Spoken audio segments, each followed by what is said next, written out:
In 1994, recently deceased 79-year-old Thelma Pearl Howard was discovered to have over $9 million in her bank account, a fortune she had never revealed to have possessed. Growing up, her family was poor, her mother having died in childbirth, and so she spent several years working her way up. She eventually found work as a housekeeper at a mansion in 1951, where she would stay for the following 3 decades. That mansion belonged to none other than Walt Disney. Her relationship between Disney's 2 children were close. The kids would be locked away in their rooms while cleaning was underway. But Thelma was able to connect with the children. She was treated like a member of the family. Thelma was a great housekeeper. Disney once described her as a real-life Mary Poppins. For a while she was given a modest salary, but once Disney began to balloon into an empire, Thelma's salary ballooned with it.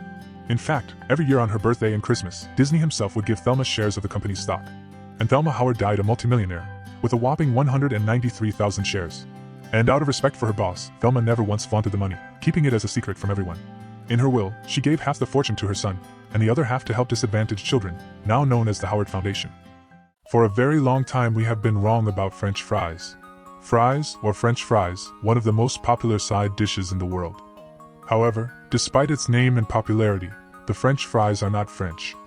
It actually came from Belgium, where historians claim potatoes were being fried in the late 1600s. During the winter months when the river froze, villagers are deprived from fish, forcing them to find other sources of food. This is when the villagers turned to the root plant, potatoes, slicing and frying them just like the way they prepared fish. According to historians, American soldiers serving in Belgium during World War I found this dish.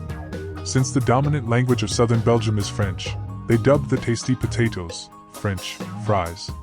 Now that you know, have you ever wondered? Around 1960s, taverns in Istanbul, Turkey used to hire workers to carry 2 drunk people back to their home. To be so drunk you couldn't walk was called küf. And those people that carried them were called küfesi. Most taverns in Turkey has a basket man whose sole purpose is to take patrons home, particularly if they were too drunk, they couldn't stand up. Most of küfesi are porters during the day and work as a basket man at night to earn extra money for their family. In Turkey there is a saying, küflük almak, which means needing to be carried home in a basket because of being too drunk. Now, do you think those 2 drunk people still remembers that they were carried by the basket man? When Aja was 7 years old when she first saw the Berlin Wall on television, she was absolutely head over heels with it. As a result, Aja developed a fetish with inanimate objects. Aja's obsession led her to marry the concrete structure in 1979. When the wall was torn down in 1989, she was in tears, saying, "What they did was awful. They mutilated my husband." Later, Aja was diagnosed with a condition called objectum sexuality. Though she remained virgin as a human, she claimed that she has a full, loving relationship with the wall. This is "you've gotta be kidding me" moment in an airplane ride. Earlier in 2016, a 26-year-old British man named Ben Innes was traveling from Cyprus to Egypt in a plane. Unexpectedly, airliner was hijacked by an Egyptian guy named Saif Eldin Mustafa. He threatened to blow up the plane while wearing what seemed to be a suicide bomber vest. Ben Innes, who works in the risk assessment, hazard recognition, and behavior-based safety departments of an oil firm, thought this was a fantastic opportunity to take the best selfie ever. Afterwards, an Egyptian flight attendant joined in the selfie as well. Ben Innes later claimed in an interview that it was worth it. Since he was going to die, he might as well go out while having a bit of fun. Luckily, no one was hurt because the bomb vest turned out to be a hoax. In a prison in Egypt, Saif Eldin Mustafa is now serving a life sentence. This is one of the most disturbing last words of an executed criminal. George Apple was sentenced to the electric chair because he is a murderer of police officers in New York and rapist of women.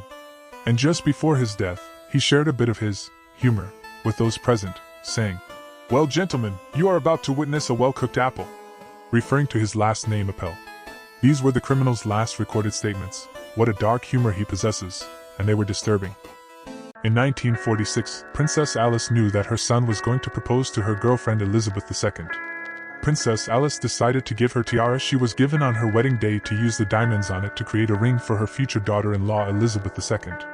Prince Philip was grateful to his mother for her gift. He worked with a jewelry company to design this engagement diamond ring, made of platinum, and inlaid with a 3-carat round diamond. The Queen wore the ring for the first time on July 10, 1947, the day the couple's engagement was officially announced. One day, the donkey of a farmer fell into a well. While the farmer looked for a way to free him, the animal cried loudly for hours. The farmer ultimately concluded that it wasn't worth getting the donkey out of the well because it was old, the well was already dry, and it needed to be covered anyhow. He invited all his neighbors to come to assist him. They each took out a shovel and started to fill the well with dirt. The donkey became aware of what was occurring and cried out loud. After a few shovelfuls of dirt, then the donkey abruptly stopped crying, much to everyone's surprise. The farmer finally looked down into the well and was amazed at what he saw. The donkey was performing an amazing thing with every shovelful of dirt. It was shaking off the dirt and standing on top of the dirt. Everyone was astounded to watch the donkey reach the well's mouth, leap over the edge, and trot out very quickly. What's the lesson? You're going to encounter all kinds of dirt throughout life. Shake it off and utilize it to step up is the key to climbing out of the hole. Each of our problems is a step up. If we don't give up, we can climb out of even the deepest holes. Use the land they throw you to get ahead. Solipsism is one of the most terrifying theories in the world. What makes it so horrifying is the fact that you can't prove it's fake. And yet, what is solipsism? The idea that there is just one thinking mind, yours, dear viewers who is listening to this, is known as solipsism. Everything you see, hear, and encounter is only a reflection of your thoughts and the products of your imagination. All the news you have heard thus far is really a creation of your mind, designed to arouse and challenge your brain. You are alone yourself, in what you seem to be a vast universe. That even though it might not actually exist, your mind is making it. Why can't you prove this theory invalid? Because everything you hear, feel, see, and think is a product of your imagination. This video you're watching is nothing more than a flash of your neuron that wants to rebel and let you know what's really going on. Have you ever wondered why the story of Romeo and Juliet is synonymous with the word romance in our culture today? However, in the story it portrays two teenagers who loved each other to the point that they killed themselves to prove it. But why Shakespeare wrote Romeo and Juliet with such a tragic ending? This is because he wanted to explain the worst possible lovers can find themselves in. Shakespeare wrote Romeo and Juliet not to celebrate romance, but rather to mock it. It was created as a parody of Italian stage drama to highlight how ridiculous the very idea of these young kids dying for each other in such a tragic way. Again, here's why you should not gossip. Socrates had a great reputation of wisdom in ancient Greece. One day, a person sought out the great philosopher and addressed him, saying, "What I just heard about your acquaintance, do you know?"